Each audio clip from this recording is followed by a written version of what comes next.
Welcome to my channel, and this is English Podcast. Thank you very much. Thank you very much. Good night. So yeah, let's dive in and explore all the reasons behind this difficulty. Okay, first. English is a very complex language. We have to agree with that. My native language is Russian, which is completely different from English. Russian is a Slavic language, and English is a Latin language, from what I remember. So that creates a lot of problems. We have a big problem, sir. And even if your native language is Spanish, for example, something that is closer to English than Russian, it is still hard because the grammar in English is complicated. There's so many words in English that you don't really know how to translate to your native language, and also homophones. There are a lot of words that sound the same but mean different things. A couple of days ago, I saw this sentence in English. I ate 8 eggs for breakfast in the morning. And I was like, I ate 8 eggs? 8? I don't even know what that means. We all understand, guys, from the context that it means I ate 8 eggs for breakfast in the morning, because the words 8 and 8 sound exactly the same, but they mean really different things. So these are homophones in English. Also, English grammar is so complicated. If you feel like you know everything, usually you don't, because sometimes even native speakers, yeah guys, native speakers make mistakes in English too. I was talking to a native speaking friend of mine. He is from the United States, you know, a native speaker, and he said, I would have ate. And I was like, you would have eaten? You mean? And he was like, yeah, I would have ate. And I was like, dude, this is wrong. According to English grammar, you have to say you would have eaten and not you would have ate. But guys, can you imagine? I decided to go to Youglish, a website that I recommend to use if you want to check, something in English, pronunciation, for example, or whether or not people use a certain phrase in English. And there are so many native speakers who say, I would have ate. I was like, okay, pretty good. Interesting. When if you would have just ate the chocolate brownie and appreciated it and savored it and looked. Obviously, guys, the fact that a lot of people say I would have ate doesn't make it right. Still, according to English grammar, it's correct to say I would have eaten. And if you're preparing for exams or tests, you have to know about that because it is a mistake after all. That monster. It would have eaten me alive. But the reason why I decided to mention here is that when you will be interacting with native speakers, and if you notice that they make a mistake, it's fine. Don't worry about it because they make mistakes, you make mistakes. The most important thing is connection. You want to be able to talk to this person and kind of share your ideas, your thoughts, and your emotions. And honestly, a lot of people don't really care if you make mistakes in English or if you don't. So basically, I want you guys to feel okay about it, to feel okay about making mistakes. It's fine. Don't stress about it too much. And here is where we reach the second reason why so many people can't speak English. Fear. First of all, a lot of English learners feel judged. The universe has judged you.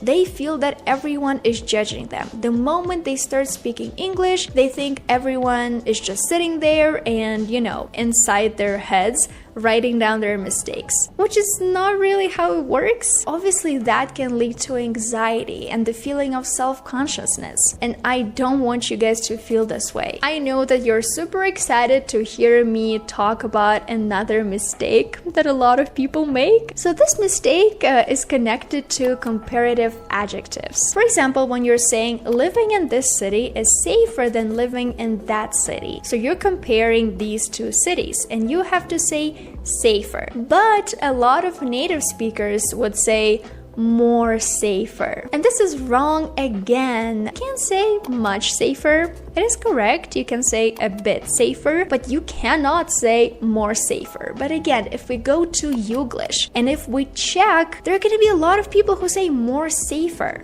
That communities are going to be more safer in the future. So they're a lot more safer than your car, you might say. So guys, my message here is don't be afraid. If you do make a mistake in English, don't feel scared. It should not stop you from doing what you want. If you want to get a job in English, don't feel ashamed that you make mistakes. It's totally fine. I can tell you another story. A couple of days ago, I was talking to TikTok representatives, and a lot of people who work from TikTok are not native speakers and they live in the United States and they were making mistakes while talking to me. Even if they did make them, if they didn't make them, honestly, I don't care. Because for me, the most important thing was connecting with them. I wanted to discuss TikTok things. I wanted to talk about short videos and creators economy and monetization, and the topic of, oh, I think this is wrong, I think you should probably not say it this way, was not even on my mind. Okay, now let's talk about one thing that people hate about English: pronunciation. I know, guys, pronunciation is crazy in English because there are rules, but sometimes, certain words, they don't really follow the rules, or they're words with silent letters and you're thinking, why is this letter even there? For example, I have a very important question to ask you guys. Why do we say bread but steel but steak?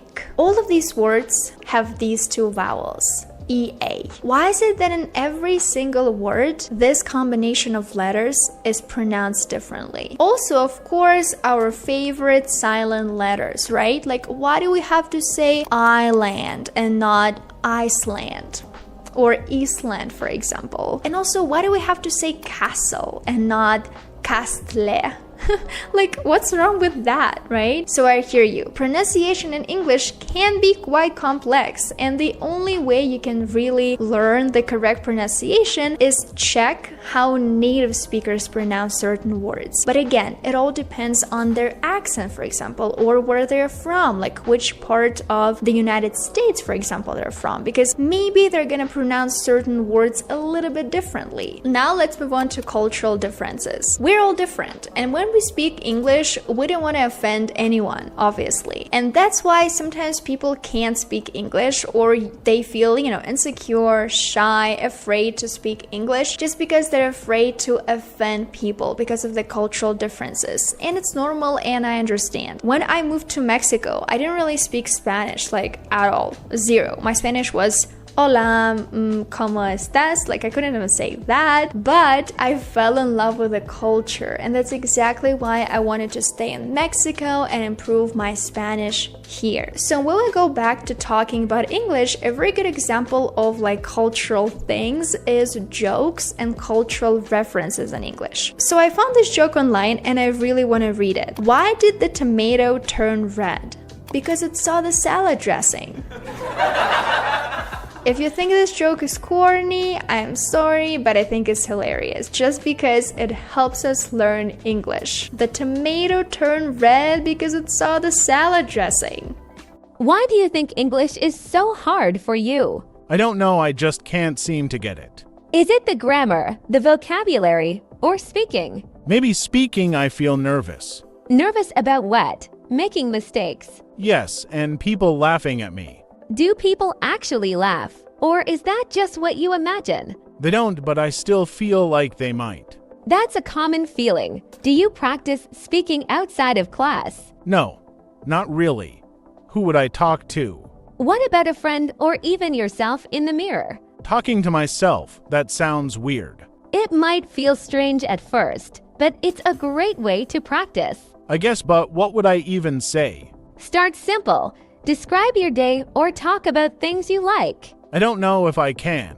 I'll forget the words. That's okay. If you forget, look them up. Every mistake is part of learning. I still feel like I'll never get better. You're already improving by asking questions. That's the first step. Let's try something now. Can you tell me about your favorite hobby in English? Just a few sentences. I like playing football. Good. What do you like about it? It's fun. I play with my friends. Nice start. Can you add more? Maybe when or where you play. I play every Saturday at the park. Great. You see, you can do it. How do you feel when you play football? I feel happy and free. Perfect word choice. You're expressing yourself. Do you feel like this when speaking English? No, I feel scared. That's because you're focusing on being perfect. Communication isn't about perfection, it's about connection. But what if people don't understand me? That happens to everyone, even native speakers. You can always explain or try again. So it's okay to make mistakes. Not just okay, it's necessary.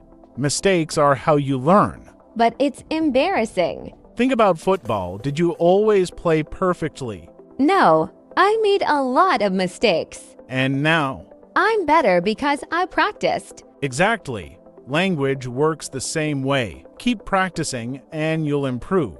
What should I practice first? Start small. Practice speaking daily, even for 5 minutes. Use simple sentences like you did just now. Okay, but how do I know if I'm saying it right? Listen to English as much as you can, videos, music, conversations. Your brain will start to pick up the rhythm and sounds. That sounds like a lot of work. It is, but remember why you're learning English. What's your goal? To talk to more people and maybe get a better job. That's a great goal. Keep that in mind when it feels hard. Every little step brings you closer. I'll try, but it still feels overwhelming. One step at a time, just like football, you get better with each practice. Let's focus on your next step.